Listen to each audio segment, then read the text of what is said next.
the safeties for the Baltimore, it was probably 80% of the plays, even if they were close to the line, they would just turn and sprint back. And the middle of the field was wide open. And that second half, they did not run those crossing routes or do anything to the tight end, at least from what I saw. I don't think it was just maybe some of the times Ben was looking at a different guy too, but it seemed like they weren't exploiting what was working in the second quarter. And if that's the case, I mean, that's just some terrible second half adjustments right there. Well, I mean, they were giving them that whole middle of the field all game. That's another problem, is another game where no points in the second half. Yeah. And I mean, you're talking about giving them and you were saying that the Ravens were basically giving them the middle of the field, correct? Yeah, that's what, like I said, being at the game. Mean, that's where, like, they're trying to get it to Connor and Switzer as opposed to Bell, and, like, they're not going to really get you any, Connor run after might hear one here or there, but he's not like Bell where he's going to juke two guys and then all of a sudden he's 30 yards downfield. Yeah. One other theory that I heard today was, Connor looked great that first game because nobody knew what to expect. Connor really didn't do anything last year, his first year. So, now you give him the ball all game. Nobody had any tape on him, so it was a big surprise, and he just busted out on them. But then after that, they have tape on you. They can figure you out, and he really hasn't done much every game since. So there's that whole question of, is he good enough to actually be a number one running back in the NFL? No, I think at this point he's probably solidified himself as, probably a top 3 to 5 backup, and a very good situational runner. I don't think he can be really that guy and carry the load, if you're talking like along the lines of Gurley, Bell, Zeke Elliott, those type of guys, I don't think so. Yeah, that's obviously a fair question. Granted, it's only been 4 games. First game he did well, but the other 3 games they were down by 2 scores in the blink of an eye, so it kind of changes how they may have wanted to approach it. So I don't know if that's part of it. I don't think he's this bad as he's been because of those situations. He may not be as good as he was against the Browns, but maybe somewhere in between. Pretty good I think it'd be a real good backup for most teams. Yeah. Something that's just not the workhorse number one guy that you give 35 carries to, but someone that's you give 10 carries to or whatever. Still a good. Still a decent player in the NFL, just not the main guy. Yeah, and in his defense, there's not many guys in the league anymore that do 30 to 35. Exactly, they're very few and far between. Now on to the defense. My God, this just so ticks me off.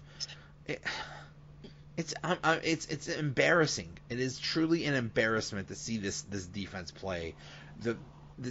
Any team with a halfway decent quarterback is just picking them apart. Flacco could have got a lawn chair, brought a book. He had so much time back there. Somebody could have got him a margarita, and he could have just sat back there. Well, nobody reads the paper anymore. Maybe give him an iPad because read the Post-Gazette online because don't want to. He had all day and just could do whatever he wants, and we've seen that almost every game now, or at least Kansas City did it. Now this, it's an embarrassment. What happened to the pass rush? What happened to anything? Yeah, I saw a stat today that Tom Brady's career passer rating is like 97.3, and this year the Steelers are letting up a passer rating of 100.7 or something like that. That's insane. This defense is beyond the point of repair. Keith Butler and Joey Porter look like idiots on the sideline. Tomlin's now taken over the play calling, and it still looks like they have absolutely no clue what they're doing. They're getting out-coached, out-schemed. All these high draft picks stink. Tuitt, Cam Hayward, I heard Cam Hayward on the radio today in the locker room giving an interview saying, "Oh, I don't care if I never get another sack the rest of my career." Well, bro, I kind of do. Like, I think there's a lot of people that really would be upset if you didn't get another.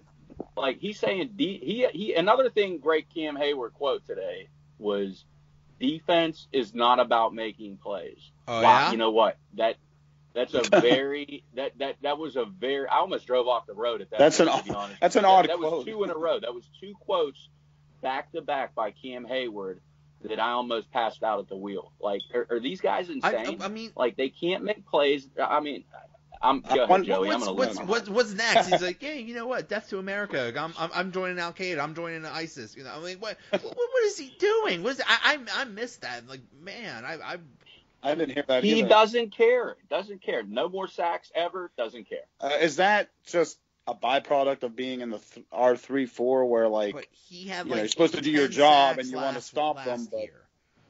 Oh, I know he was good. I'm not saying. I think that I don't know if that's just him going the the opposite extreme direction with his quote, but I didn't hear that, so that's kind of crazy that you wouldn't want to sack the quarterback and you're a defensive player. I don't know. I can't grade individual players.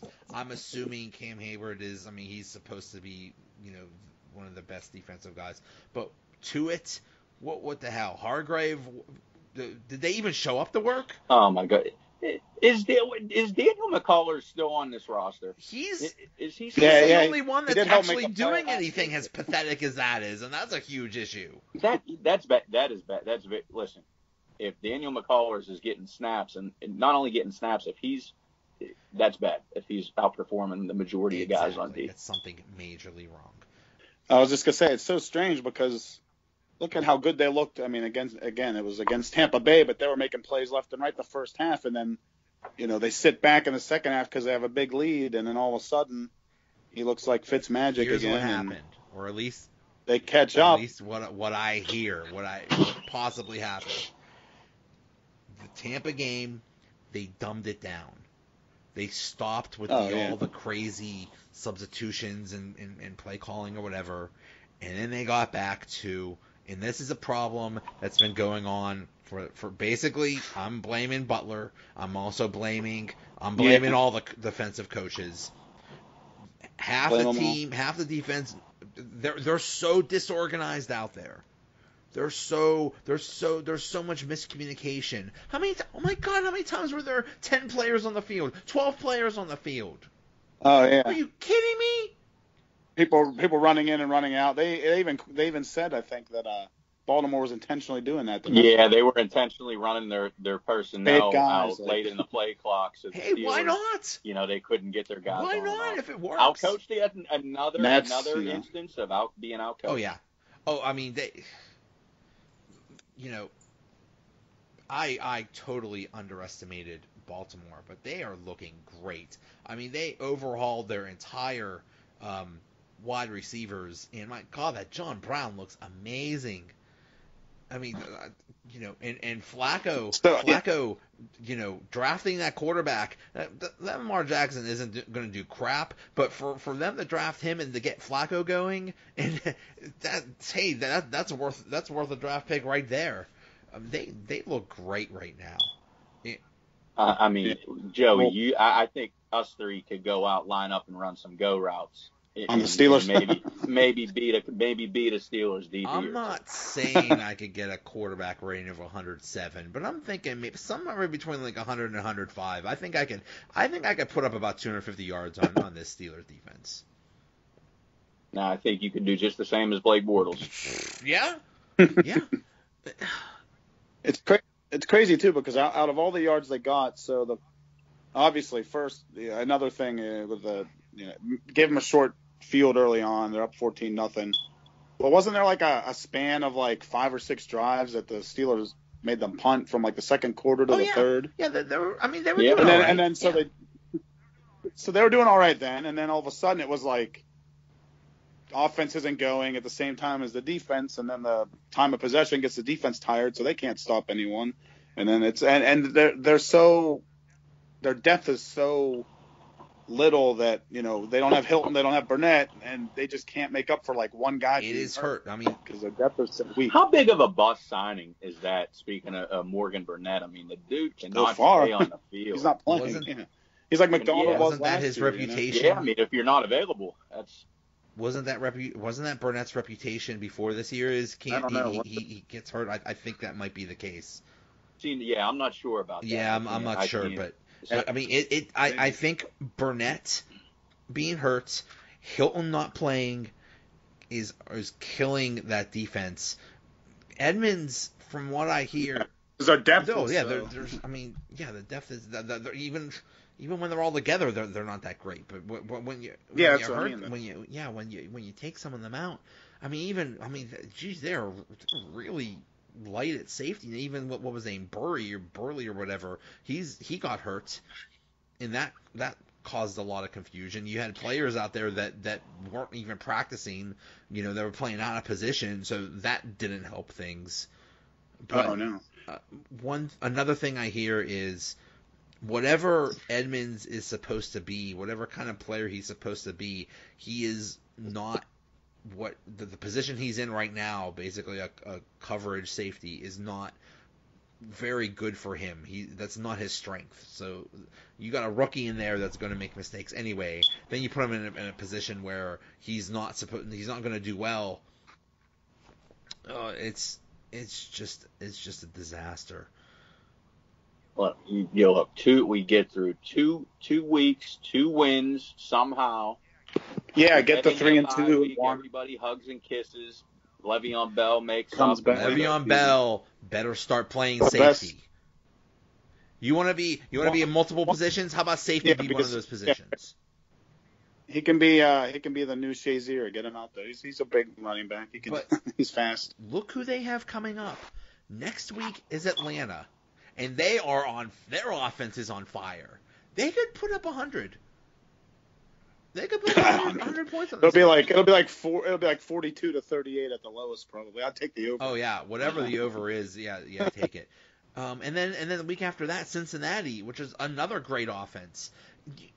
Could this be the case last year of 13-3 just being a giant mirage?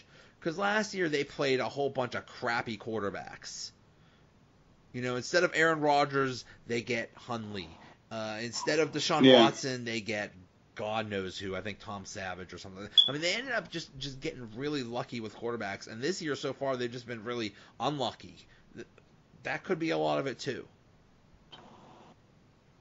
Yeah, I'm not sure about that. Just because the offense was clicking last year, so they still may have pulled out some of those games, even if it was a little higher scoring. Yeah. But this year, they got Atlanta. Atlanta's defense is pretty beat up though. What, they have like 5 starters out or something? And best case scenario is that the Steelers offense matches the Atlanta offense, and it's just a shootout, and whoever has the ball last wins, or first to 50 or something like that. Something like that. That's a best case scenario. But yeah, I still go in expecting that, but I don't know. Well, really, a best case scenario is what happened in Tampa, where basically the defense bends, makes some plays, takes some turnovers. I mean, it even happened in the Baltimore game. That should have been 21-3, but they caused that fumble at the 1-yard line. So that's the best case scenario is, we're going to suck, we're going to give up a lot of yards, but maybe we'll get some turnovers. Anyway. Yeah, that's all you can hope for. I guess at this point, until they start looking like they got something figured out. Yeah. So, in other games, all three of us actually did pretty well in the pick'em so far. We got about 9 out of 10, well 9 or 10 right. So maybe we do know something. Well, I know maybe I'm not that good at picking games, but we may need to add Warzu's upset special of the week as a segment, because I think I'm doing pretty well. What did I have? Fitzmagic and the Bucks over the Eagles. I had the Titans this week. You did? Or the Titans beat the Eagles. Yeah, you had the Titans. The Bucs lost to the Packers. You had the Raiders. Oh, the Raiders over Cleveland. That was a great game.